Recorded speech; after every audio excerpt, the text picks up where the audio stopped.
ಜನಾರ್ದನ ರೆಡ್ಡಿ ಅವ್ರನ್ನ ಟಾರ್ಗೆಟ್ ಮಾಡಲಾಗಿತ್ತು ಅಂತ ಮೊದಲಿಗೆ ಅವರು ಹೇಳಿದ್ರು. ಆಮೇಲೆ ಈಗ ರಾಜಶೇಖರ್ನ ಟಾರ್ಗೆಟ್ ಮಾಡಿದ್ರು ಅಂತ ಹೇಳ್ತಾ ಇದ್ದಾರೆ. ಬಳ್ಳಾರಿ ಗಲಭೆಯಲ್ಲಿ ಪೊಲೀಸರ ವೈಫಲ್ಯವನ್ನ ಬಳ್ಳಾರಿ ಉಸ್ತುವಾರಿ ಸಚಿವ ಜಮೀರ್ ಅಹ್ಮದ್ ಖಾನ್ ಒಪ್ಪಿಕೊಂಡಿದ್ದಾರೆ. ಮಧ್ಯಾಹ್ನ 2:30ಕ್ಕೆ ಗಲಾಟೆ ಶುರುವಾಗಿದೆ.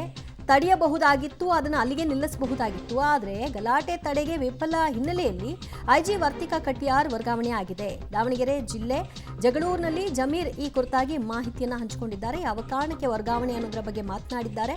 ಎಷ್ಟೊತ್ತಿಗೆ ಈ ಪ್ರಕರಣ ಆಯಿತು, ಅದನ್ನು ಯಾಕೆ ತಡಿಲಿಲ್ಲ, ಅದು ಮುಂದುವರೆದಂತೆ ಈ ಹಂತಕ್ಕೆ ಹೋಗಲಿಕ್ಕೆ ಯಾರು ಕಾರಣ ಅನ್ನೋದರ ಬಗ್ಗೆ ಅವರು ವಿವರಿಸಿದ್ದಾರೆ. ಅವರು ನೆನ್ನೆ ನಾನು DCM ಅವರು ಕೂತ್ಕೊಂಡು ಎಲ್ಲ ಮಾಹಿತಿ ತಗೊಂಡ್ವಿ. ಆ್ಯಕ್ಚುಯಲ್ ಭರತ್ ರೆಡ್ಡಿನೇ ಎಲ್ಲ ಅವಾಯ್ಡ್ ಮಾಡಿದಂಥ ಮನೆ IG ಅವರು ನಿನ್ನೆ ವಿವರಣೆನ ಕೊಟ್ಟಿದ್ದರು. ಭರತ್ ರೆಡ್ಡಿ ಬಂದಿಲ್ಲ ಅಂದರೆ ಸ್ವಲ್ಪ ಸಮಸ್ಯೆ ಆಗೋದು. ಭಾಳ ಜನ ನಮ್ಮ ಕಾರ್ಯಕರ್ತರು ಸೇರಿಕೊಂಡಿದ್ರು. ಭರತ್ ರೆಡ್ಡಿ ಬಂದು ಎಲ್ಲರಿಗೂ ಅವಾಯ್ಡ್ ಮಾಡಿದ್ರಂತ ನಿನ್ನೆ IG ಅವರು ಮಾಹಿತಿಯನ್ನು ನನಗೂ DCM ಅವ್ರಿಗೆ ನಿನ್ನೆ ಮಾಹಿತಿ ಕೊಟ್ಟಿದ್ದಾರೆ.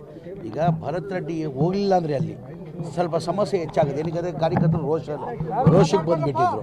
ಏನಕ್ಕಂದರೆ ಅವರು ನಮ್ಮ ಬ್ಯಾನರ್ನ ಕಿತ್ತಾಕಿ ನಮ್ಮೊಬ್ಬ ಕಾರ್ಯಕರ್ತ ಸತೀಶ್ ರೆಡ್ಡಿ ಅಂತ ಹೊಡೆದಿರೋ ತಮಗೆಲ್ಲ ಗೊತ್ತಿರೋದು ವಿಚಾರ. ಆ ಹಿನ್ನೆಲೆಯಲ್ಲಿ ಅವರು ಅಲ್ಲಿ ಇರಲಿಲ್ಲ, ಸ್ಪಾಟಲ್ಲಿಲ್ಲ. ಭರತ್ ರೆಡ್ಡಿಗೆ ಗೊತ್ತಾದ ಮೇಲೆ 6:15 ಗಂಟೆಗೆ 7 ಗಂಟೆ ಮೇಲೆ ಬಂದಿರೋದು ಅವರು. 7 ಗಂಟೆ ಮೇಲೆ ಭರತ್ ರೆಡ್ಡಿ ಅವ್ರು ಬಂದಿರೋದು. ಈ ಥರ